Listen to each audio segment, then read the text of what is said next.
I do believe that Irish businesses have an awareness of the opportunity of cloud computing, but whether they have a deep enough understanding of that is another matter.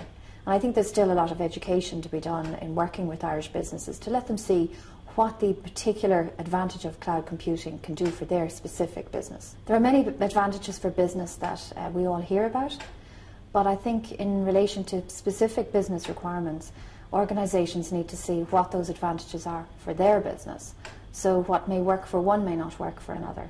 I mean, some of the greater advantages one hears about are the cost savings that come from working with the cloud, and the ease of doing business and the ease of deploying new IT systems, computing systems, applications, etc. for that business. And that is very true.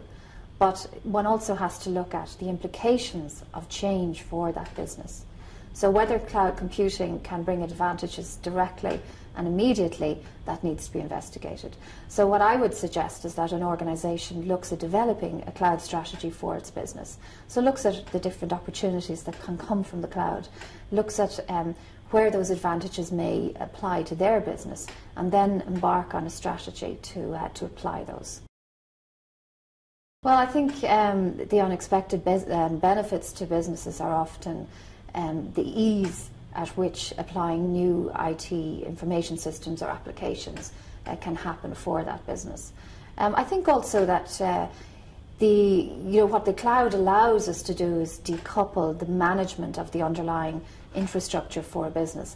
So therefore it frees up the IT people to focus more on delivering real business benefits to that company from the application of the software, rather than looking after the underlying systems.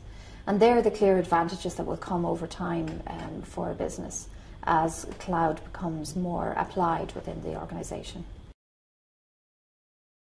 Well, I think if you're looking at larger organisations, you're going to be talking about more complex infrastructure to begin with, and probably more legacy applications, maybe diversity of changes that have been made perhaps to standard applications.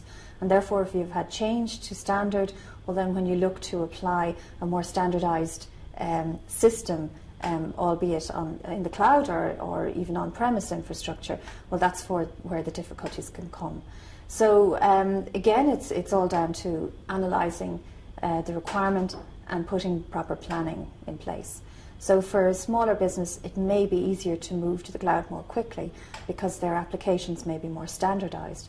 But in larger organisations where there are more complex infrastructure, well then it is going to be a more detailed project that is going to be required in order to apply new systems.